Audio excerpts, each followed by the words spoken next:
While driving me to my wedding, my best friend said, "Your mother paid me to stay away from you." I turned to look at Oliver, who was gripping the steering wheel so tight his knuckles were white, while my wedding dress took up most of the car, and we were 20 minutes from the church where 200 guests were waiting. "She paid you?" He kept his eyes on the road, but I could see his jaw clenching. $5,000 when we were 18. Another $10,000 when we graduated from college. $20,000 when you got engaged to Richard.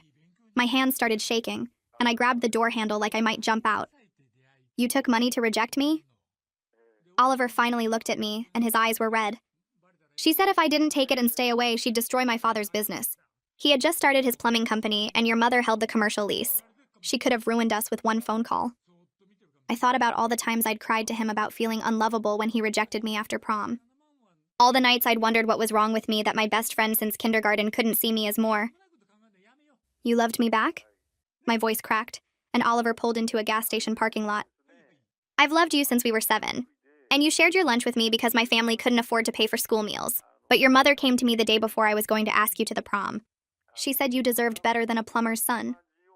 I felt sick thinking about my mother helping me pick out my prom dress while knowing she'd already paid Oliver to reject me. "She said if I ever told you, she'd sue my family for extortion and we couldn't afford lawyers." My phone started buzzing with texts from my mother asking where I was. She picked Richard for me. Said he was from a good family with the right connections. Oliver nodded. "She brought him to that fundraiser specifically to meet you.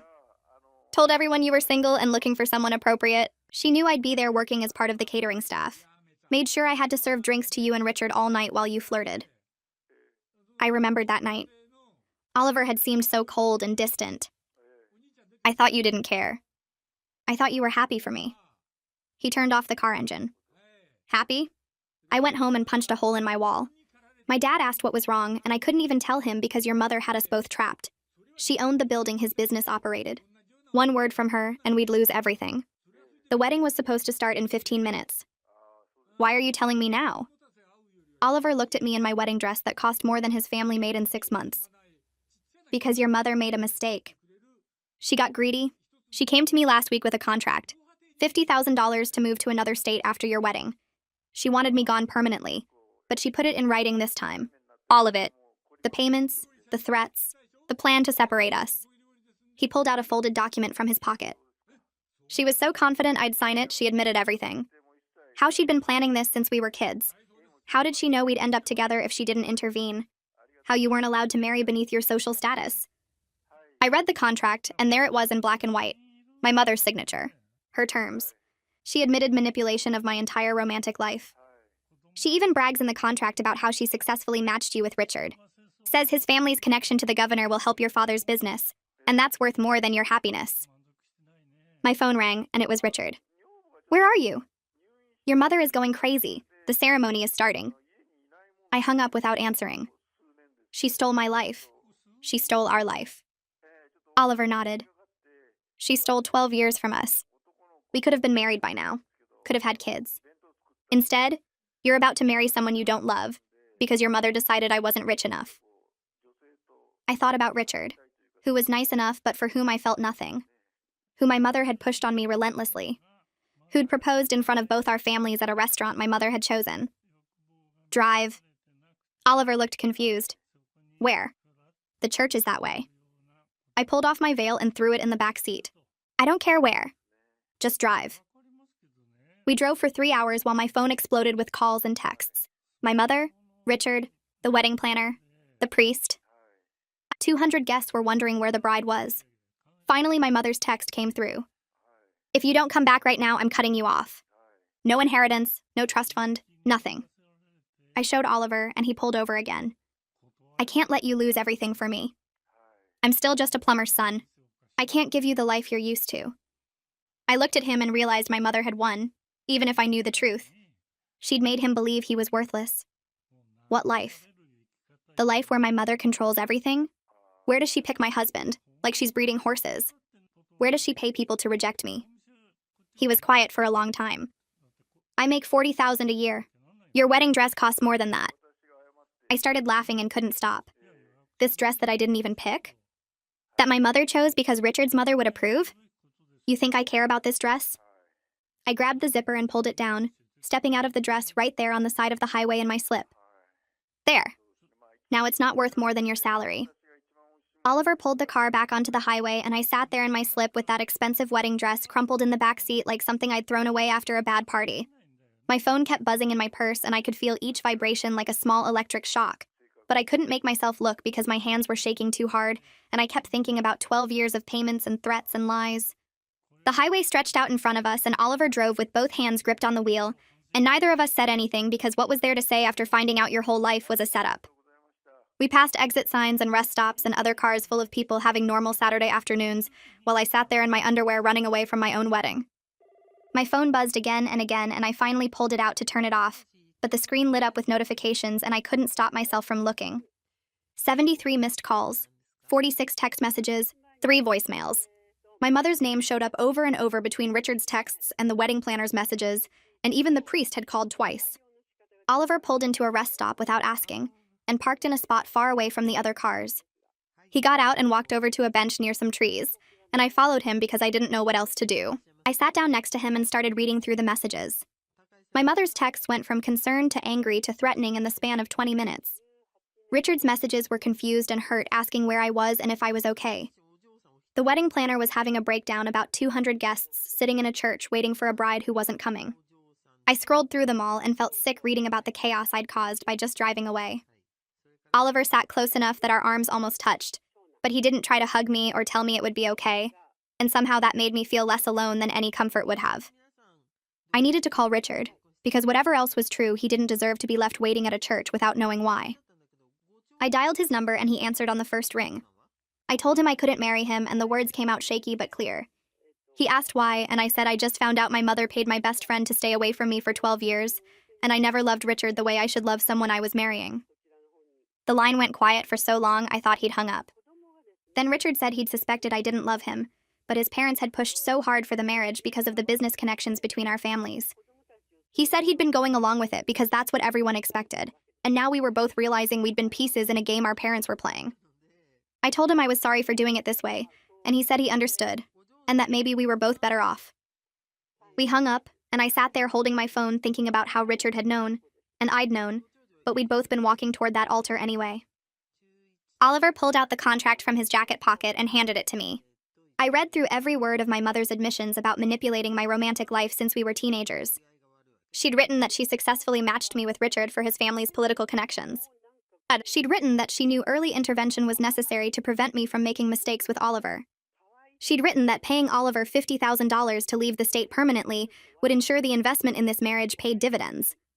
The clinical language made my stomach turn, because she'd written about my life like I was a business deal she was closing. She'd actually used the word investment to describe my marriage. I read the contract 3 times trying to understand how my mother could think this was okay. Oliver watched me read, and I could see he was waiting for my reaction. I asked him where we could go now, and he looked confused, like he hadn't thought past getting me away from the church. I realized I had nowhere to go because every property and connection and resource in my life traced back to my mother's money and control. My apartment was in a building my parents owned. My car was registered in my mother's name. My credit cards were connected to accounts she monitored. Even my gym membership and country club access came through family connections. Oliver said I could stay at his apartment, and I almost laughed because he was literally the only person in my life my mother didn't own. It was funny in a horrible way that she'd spent 12 years trying to buy him off, and now he was the only safe place I had. We got back in the car and drove for another 30 minutes until Oliver pulled up in front of an old building with a hardware store on the ground floor. He said his apartment was upstairs, and we climbed a narrow staircase that smelled like paint and sawdust. The apartment was smaller than my walk-in closet at my mother's house. One main room with a kitchen area in the corner and a bathroom I could see through an open door, and a bedroom that was barely big enough for a bed. But it felt safe in a way nowhere else had felt in hours. Oliver gave me an old college sweatshirt and sweatpants from his dresser, and I changed in the bathroom. The clothes were too big and hung off me, but they were soft and comfortable, and for the first time all day, I could breathe normally. My phone started ringing, and I knew without looking it was my mother. I answered because she wouldn't stop calling until I did. She started yelling before I could say anything about how I needed to come back right now and fix this mess I'd created. I told her I knew about the payments to Oliver and the contract. The line went silent. Then she said everything she'd done was to protect me from making a mistake that would ruin my life. She said Oliver was never good enough for our family, and I deserved better than a plumber's son. I felt something break inside me hearing her say that. I told her she didn't protect me, she controlled me. I told her I'd rather have nothing than live one more day under her control. She laughed and said I had no idea what nothing actually meant. She said I'd never worked a real day in my life, and I'd come crawling back within a week when I realized what I'd given up. She was yelling loud enough that Oliver could hear her from across the room. I hung up on her and sat down on Oliver's couch. The reality of what I'd done started hitting me in waves. I had $200 in my purse. No car because I'd left it at the church. No clothes except what I was wearing. No job that wasn't connected to my father's company where my mother had influence. I'd just walked away from everything. Oliver sat down next to me and said I could stay as long as I needed. But I could see the worry in his eyes because his apartment was barely big enough for one person, and he made $40,000 a year. We ordered pizza because neither of us had eaten since breakfast. We sat on his couch eating straight from the box, and the reality of what we'd done settled over us like dust. Oliver said he was scared my mother would follow through on her old threats about his father's business. I realized that even in choosing freedom, we were both still afraid of her power. I woke up on Oliver's couch the next morning with my neck stiff and my phone screen showing 17 new messages. The legal notice from my mother's lawyer sat at the top of the list with a subject line that made my stomach drop. I opened it and read the formal language stating I was officially cut off from all family money. My trust fund access was revoked, and I had 30 days to remove my belongings from the family home. Oliver came out of his bedroom in work clothes and started making coffee without saying anything. I showed him the email, and we sat at his tiny kitchen table reading through every line of the legal notice. The finality of it made my chest tight with panic and relief mixing together in a way that felt confusing and overwhelming. Oliver poured coffee into 2 mismatched mugs and said we'd figure it out. I stared at the words on my phone screen and realized my mother had actually done it. She'd cut me off completely. I thought about calling someone, but everyone I knew was connected to my mother somehow. Then I remembered Ryan from college. My mother had pushed me away from her after graduation, always suggesting other friends who came from better families. I found Ryan's number in my old contacts and called before I could change my mind. She answered on the 3rd ring and I started explaining what happened, but she interrupted me. She said she'd been wondering when I'd finally figure out what my mother was doing. I asked what she meant, and Ryan told me my mother had called her parents during our junior year. My mother had suggested Ryan was a bad influence who would hold me back from my potential. Ryan's parents had told her about the call, and Ryan had tried to talk to me about it, but I'd been defensive. I remembered that conversation now. I told Ryan my mother was just protective. Ryan had backed off and we'd drifted apart after that. I apologized for not listening, and Ryan said she understood how hard it was to see manipulation when you're in the middle of it. Ryan said she could drive up that afternoon, and I felt tears starting but held them back. Oliver left for work, and I sat alone in his apartment looking at job listings on my phone. Ryan showed up 3 hours later with 2 bags full of clothes and toiletries, and a fierce hug that made me start crying for the first time since leaving the church. She held me while I sobbed and didn't try to make me stop or tell me it would be okay. When I finally calmed down, Ryan made tea and told me about 2 other friends from college. Sarah had transferred schools junior year, and I'd always thought it was for academic reasons. Ryan said my mother had called Sarah's parents too with concerns about Sarah's influence on me. Jessica had stopped returning my calls senior year, and I'd assumed she was busy. Ryan said my mother had spread rumors about Jessica to other parents in our social circle. I was starting to see the full scope of how my mother had isolated me from anyone she couldn't control. Ryan helped me make a list of everything I needed to do. First was opening a new bank account my mother couldn't access. Then we needed to update all my passwords and security settings. Ryan worked in tech and knew exactly what to look for. She pulled up my email settings on her laptop and found evidence that my mother had been monitoring everything for years. There were family sharing settings I didn't even know were active. My mother could see every email I sent and received. Ryan showed me the access logs, and I felt sick seeing how many times my mother had logged into my accounts. She'd been reading my private messages with friends. She'd seen every email I sent to Oliver over the years. Ryan locked down everything and created new passwords my mother couldn't guess. I started applying for jobs online, but my resume looked pathetic on the screen. I'd only worked at my father's company doing vague consulting work that was really just a salary to keep me dependent. Ryan sat next to me and helped me reframe my experience into actual skills. She turned my attendance at fundraisers into event planning experience. She made my work with charity boards sound like project management. But we both knew it was going to be hard to find something that paid enough to live on without my family connections opening doors. I sent out applications anyway because I needed to feel like I was doing something. My phone rang with a number I didn't recognize, and I almost didn't answer. It was Will, Richard's best friend. He asked if we could meet for coffee, and I felt nervous but curious enough to agree. Ryan drove me to the coffee shop and waited in the car. Will was already there at a corner table looking uncomfortable. He said Richard was handling the canceled wedding better than expected. Richard's parents were furious, but Richard himself seemed almost relieved. Will said Richard had been having doubts too, but didn't know how to escape the pressure. I asked what he meant, and Will leaned forward with his voice dropping low. My mother and Richard's mother had been planning our marriage since we met at that fundraiser. They'd had detailed discussions about combining family businesses and political influence. Richard had overheard his parents talking about it months ago. He'd realized he was as trapped as I was, but didn't know how to escape without destroying his family relationships.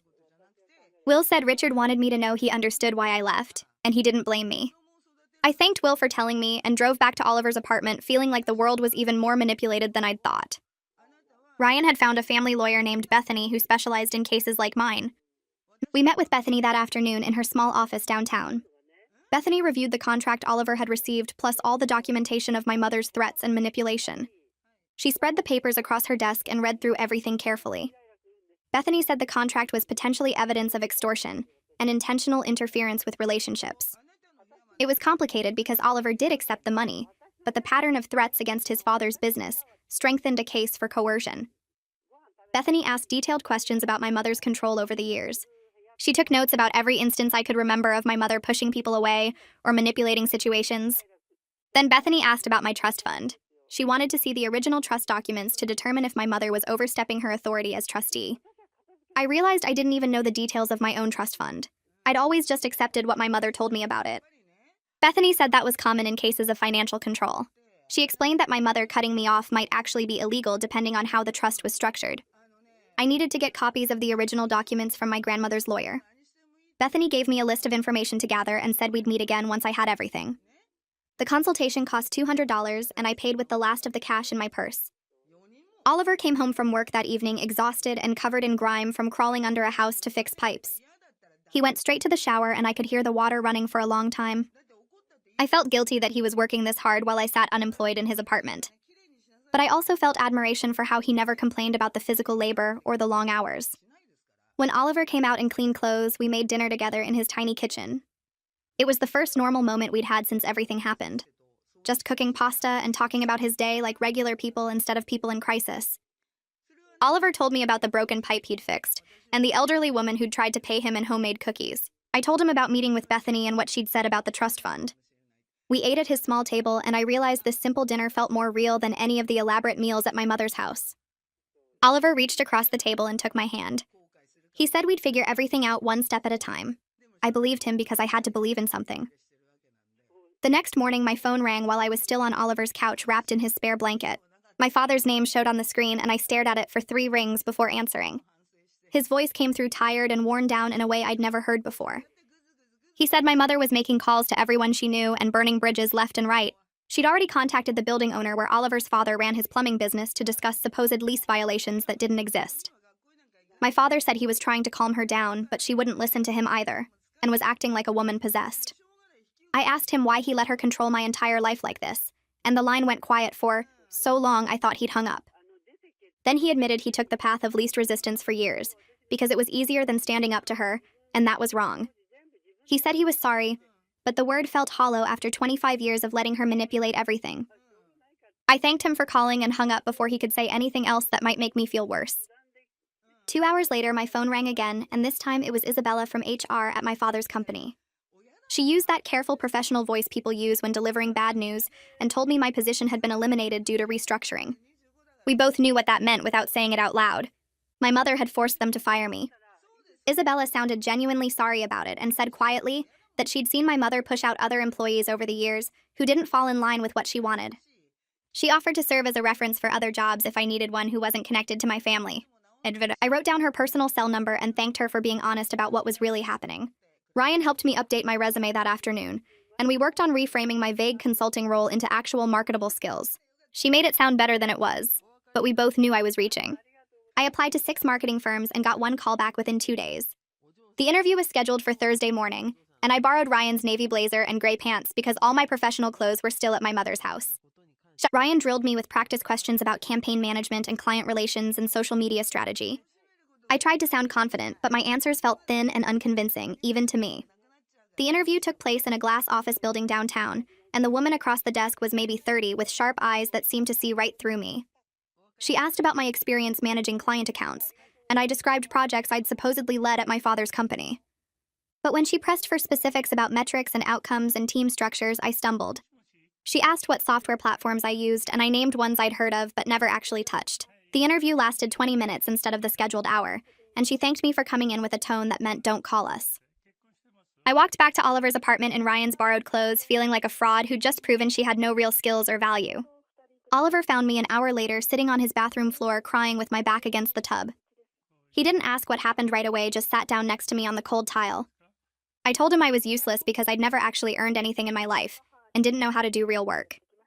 Everything on my resume was inflated or made up, and the interviewer saw through it immediately. Oliver was quiet for a minute and then said that learning to stand on your own was hard, but that didn't make me useless. He said he watched me walk away from everything I knew, and that took more courage than most people ever showed in their entire lives.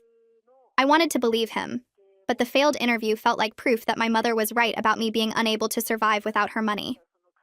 Ryan came over that evening with her laptop and pulled up a certification program in digital marketing that I could do online. The course cost $800 and would take 3 months to complete, but it would give me actual credentials instead of fake experience. I said I couldn't afford it right now, and Ryan said she'd front me the money as a loan. I tried to refuse because Oliver was already letting me live in his apartment without paying rent, but Ryan insisted.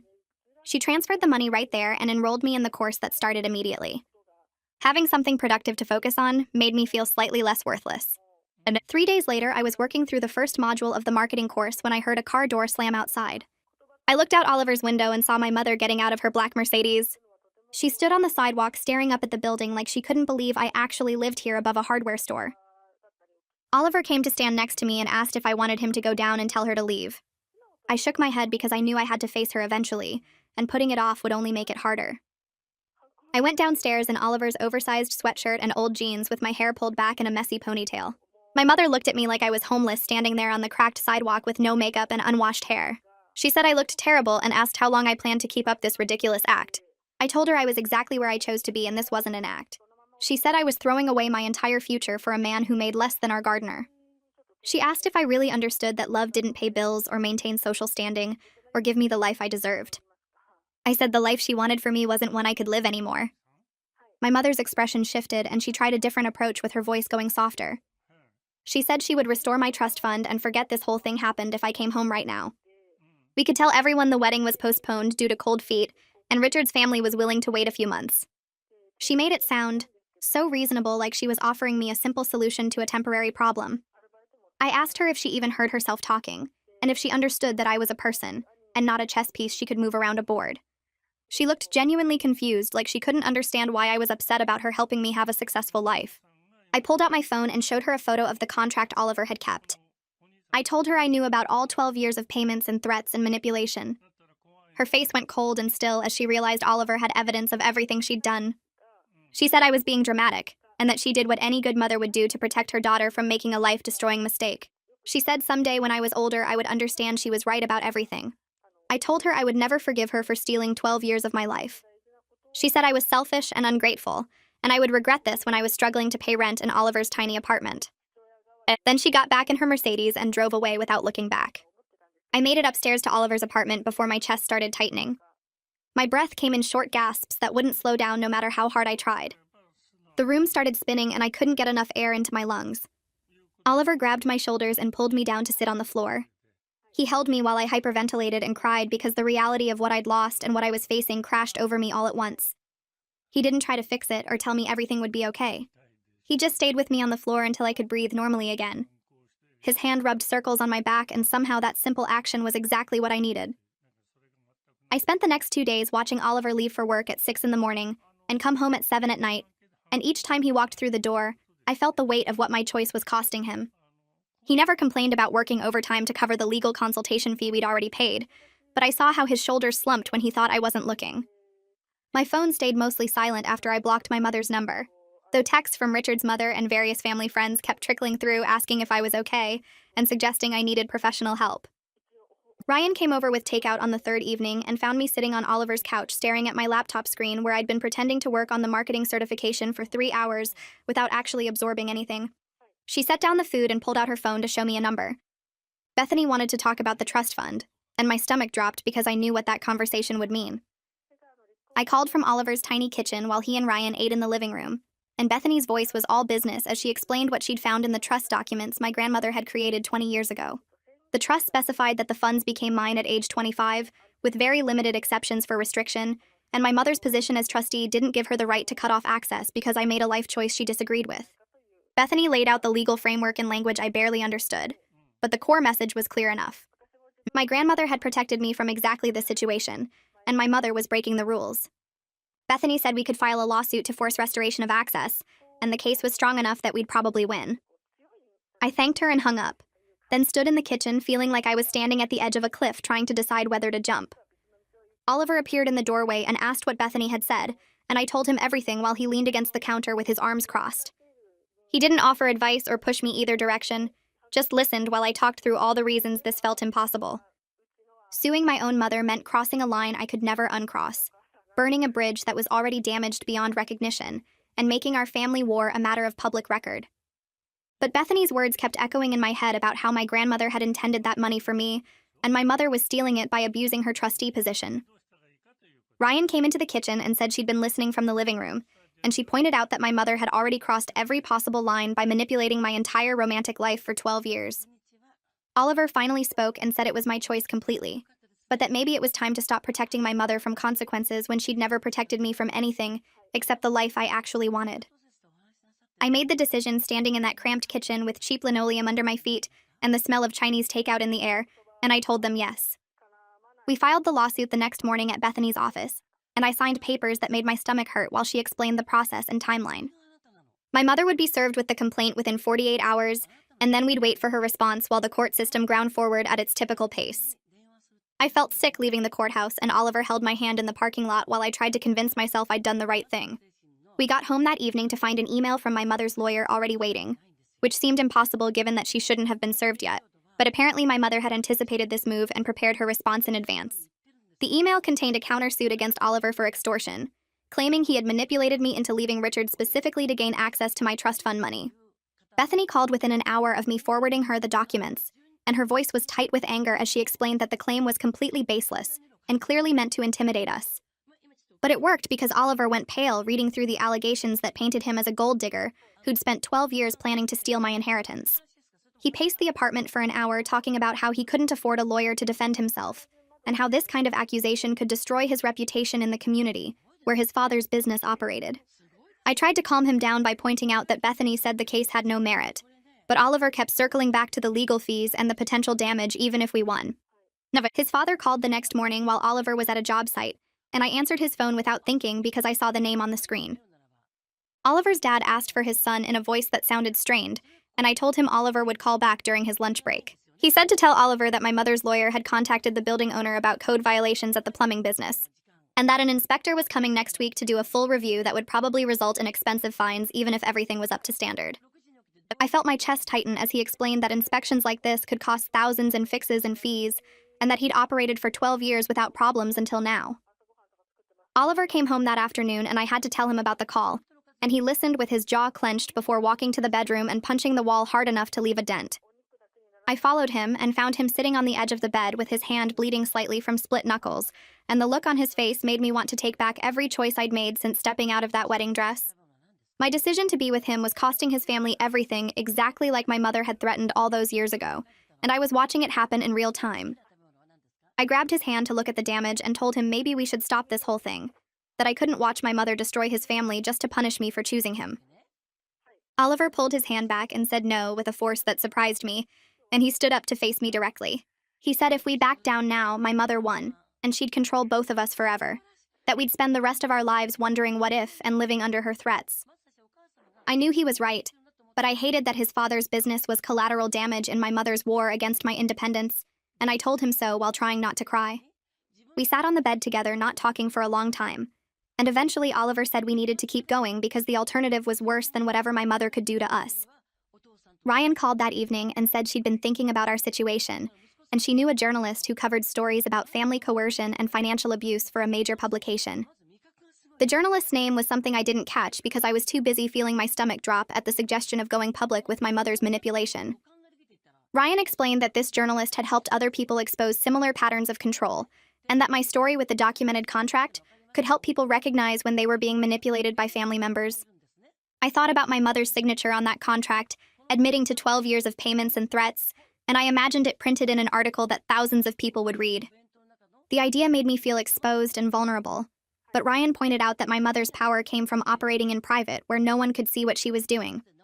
Going public would strip away that privacy and potentially stop her from doing this to anyone else, but it would also mean burning bridges permanently and exposing family business that some people would say should stay private. I told Ryan I needed to think about it, and she said the journalist was willing to meet with me whenever I was ready to talk.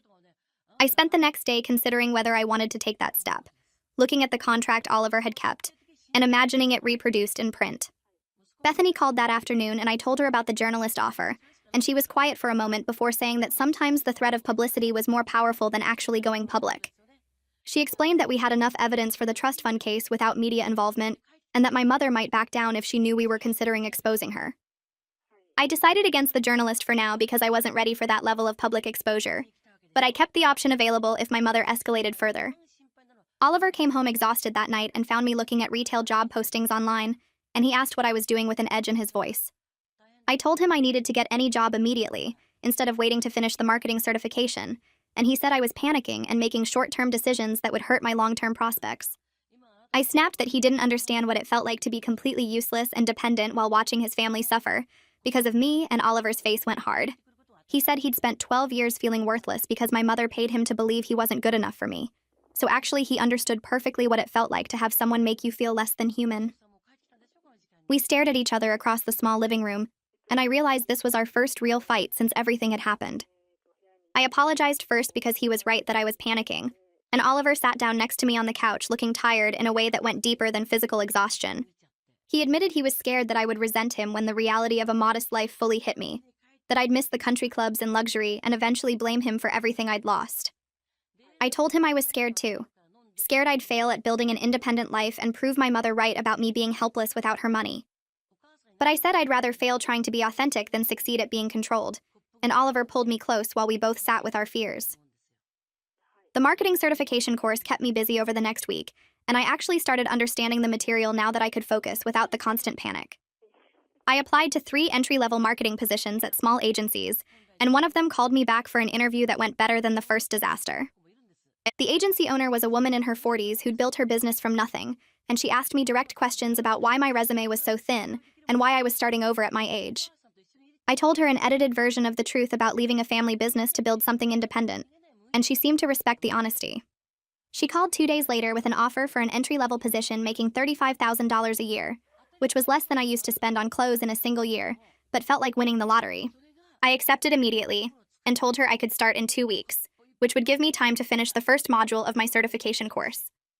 Oliver came home that night to find me actually smiling for the first time in weeks, and I told him about the job while he picked me up and spun me around in the tiny kitchen.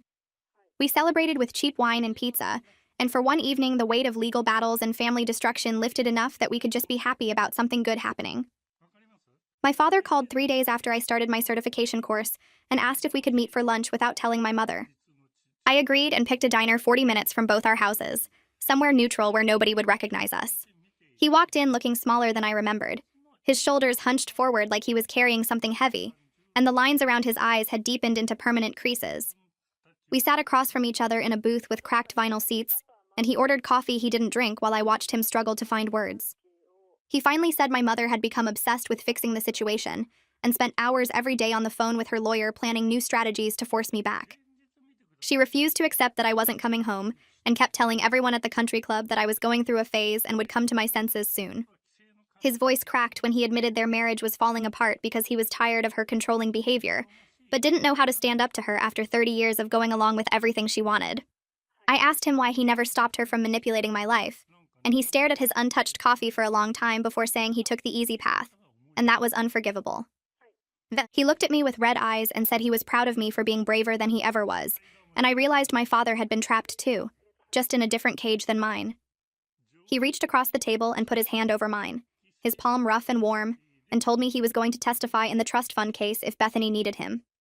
He said he knew my grandmother wanted me to have that money, and my mother was wrong to withhold it out of spite. His voice got stronger as he talked, and he explained that he couldn't openly defy my mother in most things, because he didn't have the strength for constant battles, but he could do this one thing to help me, even if it meant facing her anger. I squeezed his hand and thanked him, and we sat there for another hour talking about nothing important, just the weather and his garden and my certification course, like we were normal people having a normal lunch.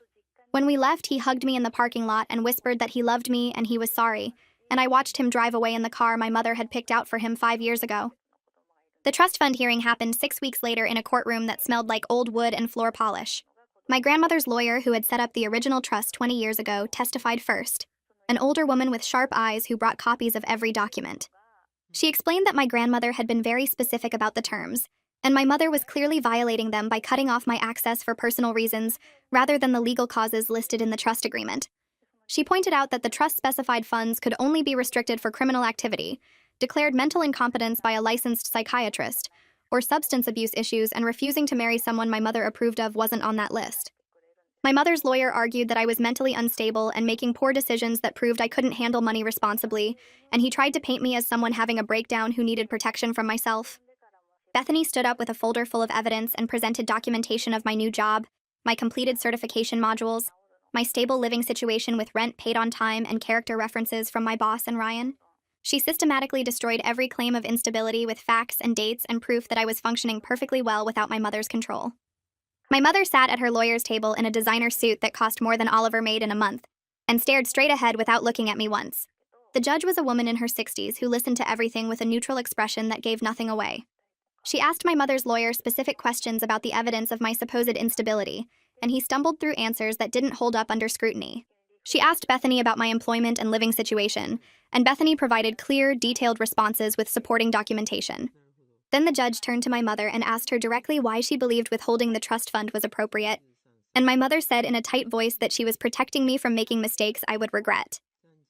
The judge asked what mistakes specifically, and my mother said choosing to live in poverty with someone unsuitable instead of accepting the life she had worked hard to provide.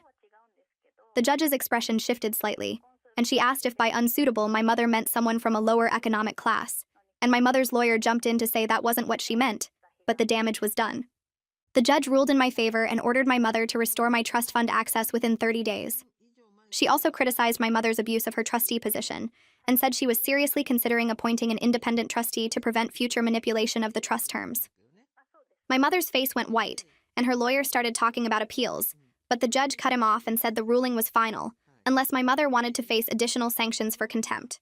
I should have felt triumphant, but instead I just felt hollow because I had just legally battled my own mother in court and won, which meant whatever relationship we had left was probably destroyed forever. Bethany gathered her papers and squeezed my shoulder and told me we had done the right thing, but right didn't make it hurt less. 2 weeks after the trust fund hearing, my mother's countersuit against Oliver got dismissed in a separate proceeding. The judge reviewed all the evidence and noted that my mother had no proof of extortion, and that her own contract proved she was the one making threats and payments over 12 years. He said the case was frivolous and bordered on harassment, and he warned my mother's lawyer that filing baseless suits to intimidate people could result in sanctions against him personally. Oliver sat next to me in the courtroom, and I felt his whole body relax when the judge announced the dismissal, like he'd been holding his breath for weeks. But after we left the courthouse, he showed me the bill from his lawyer, and it was $3,000 he didn't have, money he'd put on a credit card that would take him months to pay off. I promised to pay him back once I had trust fund access, but he shook his head and said we were in this together, and money didn't matter compared to being free of my mother's threats. I started my new job on a Monday morning in September, and it was humbling in ways I hadn't expected. The office was small with 10 people total, and I was clearly the lowest person in the hierarchy, the one everyone else could assign tasks to without question. I spent my first week getting coffee for meetings, making copies, organizing files, and doing basic data entry while people younger than me gave me assignments and checked my work.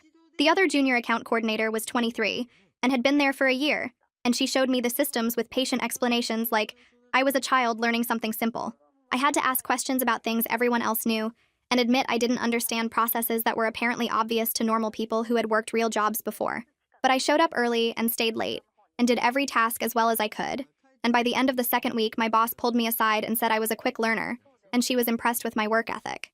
For the first time in my life, I was earning something based on my own actual work, rather than my family name or my mother's connections, and that felt worth more than the salary. Oliver's father called me directly 3 weeks after my mother's lawsuit got dismissed, and his voice was warm in a way I hadn't heard before. He said the building inspection had happened, and they'd survived with only minor fines for some outdated electrical outlets that needed updating. The building owner had admitted to him privately that my mother had pressured him hard to find major violations that would shut down the business, but he couldn't manufacture problems that didn't exist without risking his own license. Oliver's father thanked me for standing up to my mother because he'd spent 12 years afraid of her threats, walking on eggshells and taking her payments to Oliver because he didn't know how else to protect his family. He said now that she'd lost her power over us, she'd lost her power over him too, and he felt like he could finally breathe normally. He invited Oliver and me to Sunday dinner at his house and said he wanted to get to know me properly, not as the rich girl his son loved from a distance, but as the woman who chose his son over everything else. My mother made one final attempt at contact through an email that arrived late on a Thursday night. The subject line said, "From your mother," like I might have forgotten who she was, and the message was 3 pages long. It started with accusations about how I'd betrayed the family and destroyed her reputation at the club, and made her the subject of gossip among everyone she knew. It went through a list of everything she'd done for me over the years, every opportunity she'd provided, and every door she'd opened, like I owed her my entire life in exchange for basic parenting. But toward the end, the tone shifted, and she wrote that she only wanted what was best for me, and couldn't I see that everything she did was to protect me from hardship and struggle. She said she was sorry I couldn't understand that yet, but maybe someday when I was older and wiser I would realize she had been right all along. The last line said she hoped I was happy and that she loved me even though I had hurt her deeply. I read it 3 times and felt nothing but a tired kind of sadness, because she still didn't understand what she'd done wrong and probably never would. I didn't respond because there was nothing to say that would reach her through the wall of her own certainty, and Bethany advised me to save the email in case we needed evidence of her continued attempts at manipulation. Will called me a month later with news that surprised me more than it should have. He said Richard had gotten engaged to someone he actually loved, a woman named Sarah he'd met through work rather than through family matchmaking. She was a policy analyst with no political connections or family money, just someone Richard had fallen for naturally without pressure or planning. Will said Richard seemed genuinely happy for the first time since Will had known him. Lighter somehow, like he'd been released from something heavy. I felt glad that Richard had found his own path out of the control our families had tried to impose, that he'd managed to escape his cage the same way I'd escaped mine. I sent him a brief message congratulating him and wishing him happiness, and he responded warmly, saying he hoped Oliver and I were doing well, and that he understood now why I'd run. He wrote that he'd been relieved when I didn't show up to the wedding because he'd been planning to back out himself, but didn't have the courage, so in a way, I'd saved them both from a terrible mistake. My trust fund access got restored exactly 30 days after the judge's ruling, and I logged into the account to see a balance that made my hands shake. It was enough money to be financially stable while building my career, enough to stop worrying about every dollar and whether I could afford groceries. But I was careful not to fall back into the spending habits my mother had encouraged, the mindless buying of expensive things I didn't need just because I could. I paid Oliver back for his legal fees immediately and offered to start paying rent for his apartment, but we sat down and talked about money for the first time like adults planning a future together. We decided to save most of the money for eventually getting a bigger place together, somewhere that belonged to both of us, rather than just him letting me stay in his space. Oliver said he wanted to contribute equally to our life, even though my trust fund meant I had more money, and I loved him more for caring about that kind of fairness, when plenty of people would have just taken the easy path. Trust fund money didn't change the fact that I'd spent years believing I was worthless because my mother paid the one person I loved to reject me, and no amount of financial security could erase that damage overnight. Oliver and I talked about using some of the money to take his dad out for a nice dinner to thank him for standing up to my mother's threats all those years, and we ended up at a steakhouse where Oliver's dad kept saying the prices were too high, but I could see how proud he was that his son had found happiness despite everything my mother tried to do. 6 months after the trust fund ruling, my boss called me into her office and told me they were promoting me to senior account manager with a salary of $62,000. And I sat there trying not to cry because I'd earned this through my own work, rather than having it handed to me through family connections. The promotion meant managing 3 junior account managers and handling our biggest clients, and I spent my first week in the new role, terrified I'd mess up and prove I only got there through luck.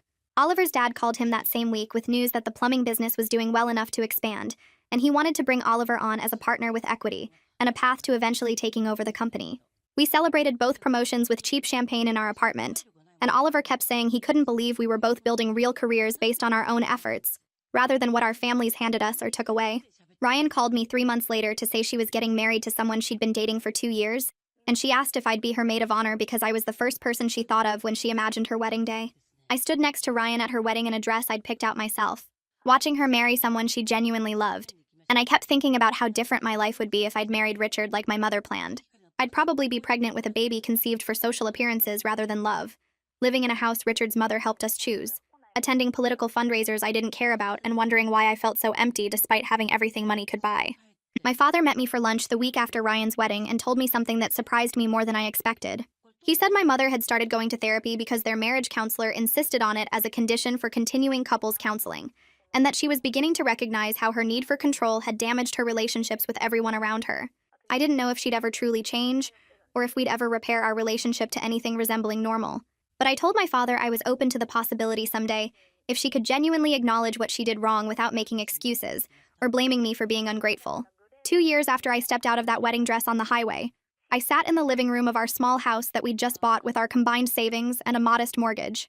Oliver was in the kitchen making dinner while I finished a work presentation on my laptop, and this simple Tuesday evening was everything I didn't know I needed when I was planning a wedding to someone I didn't love. I chose freedom over comfort, authentic love over social status, and a modest life I built myself over a gilded cage someone else constructed for their own purposes. I'd never been happier or more proud of who I'd become than I was sitting there in sweatpants with my husband cooking pasta in our tiny kitchen while I worked on a presentation I'd created entirely on my own merit.